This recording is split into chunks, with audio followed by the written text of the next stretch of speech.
So in this video, we're going to be going through some of the key harsh money lessons that you were never taught at school and how you can overcome them. The world is designed to separate you from your money. Companies will spend billions trying to get your eyeballs, trying to get your money, trying to get your attention in this ever-competitive universe. You can't scroll social media for more than 2 seconds without trying to be sold a t-shirt or a flask or a wallet that can go through a hacksaw or something. And it sounds really cynical, but I think this is really a tough lesson that people have to learn. So what can you do to prevent this? The first is try and avoid impulse purchasing. Automate your savings. By putting them in a separate account, you're less likely and the money is less available for you to spend. Set your spending priorities. There's a big difference between being rich and looking rich. This online social media culture that we find ourselves in is constantly flooding you with, the Kardashians or big opulent houses or fast and expensive cars or Rolexes on the wrist. And this goes back to the previous point. Credit card companies are out there desperately hoping that you go out and spend money. They've got their fingers crossed that you're going to go out and splurge on something that you don't necessarily need. And this is a key lesson.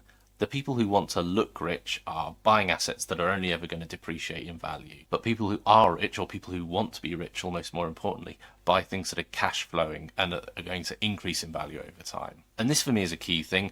Financially healthy people have a strong sense of self-worth, and so they don't necessarily need to show off. They don't necessarily need to be flashy. They're quite happy to be secret millionaires, just like in the book. And their self-worth isn't dependent on the whims of other people or what's fashionable or what's hot at the time. You'll need to talk about money with your friends and family. Don't get me wrong, this isn't an episode of Succession. Take the fucking money. Where everyone's trying to get their bit of the pie or anything sinister like that. And a poll in April 2022 showed that 56% of adults thought talking about money was taboo. And that's not talking about salaries, talking about just money, period.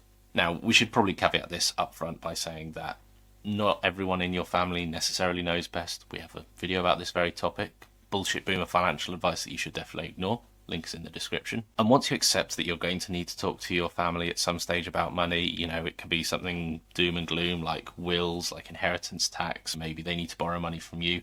You sort of get used to the idea and you accept and you start to treat it as you start to look at the numbers that are involved. The importance of a good credit score. Now, without a good credit score, things can get really difficult for you. Lending becomes more difficult. If you can get it at all, lending becomes more expensive. And what you ultimately find is that a lot of those small and kind of maybe not necessarily significant decisions are significant on your credit score. Experian and ClearScore both have free tiers, and you just enter in your information and you can see what your credit score is.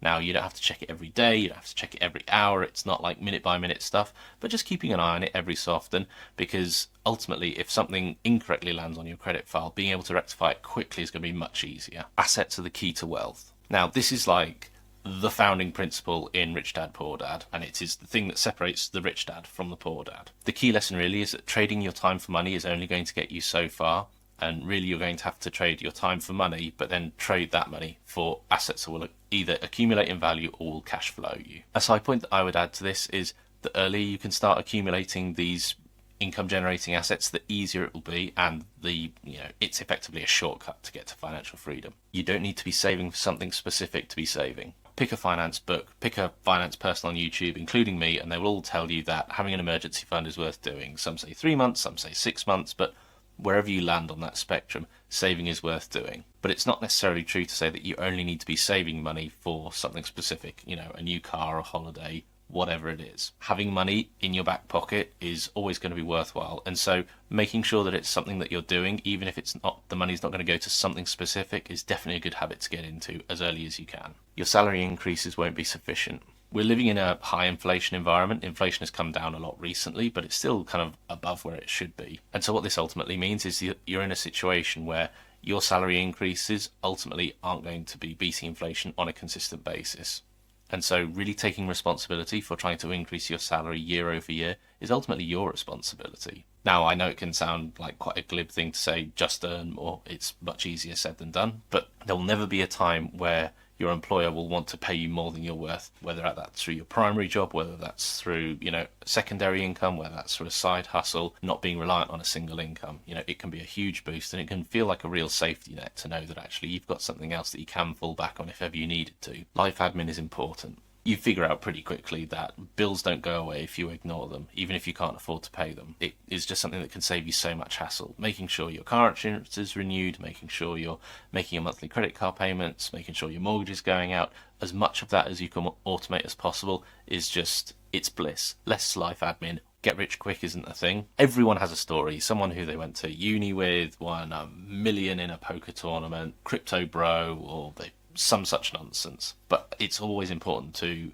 remember that these are the exceptions, not the rules. For the most part, and the way most people get rich is consistent application of good habits. It's saving consistently, it's investing consistently. A lot of these scams that are going around, hey, get into the next Dogecoin or whatever, they really prey on this idea of getting rich quickly, and if it sounds too good to be true, then it probably is. Being a faithful employee isn't what it used to be. It used to be the case that you would start at a company, you would work there for 40 years, they'd take care of your pension, you could rise the ranks quickly, all of that good stuff. I think it's safe to say that a lot of that has completely fallen away.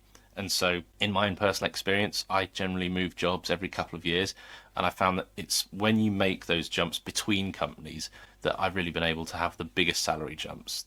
So thanks very much for watching. This is our second video about money lessons that they didn't teach you at school. And make sure you're subscribed. Our next video is going to be money lessons that I wish someone had taught me sooner. So watch it to make sure you're taking your financial education to the next level. Thanks very much for watching. This has been another video from Modern Money Talk, where we talk all things personal finance, personal development related. How do you think we did? Comment below if we've missed anything, and make sure you've liked and subscribed. Peace out.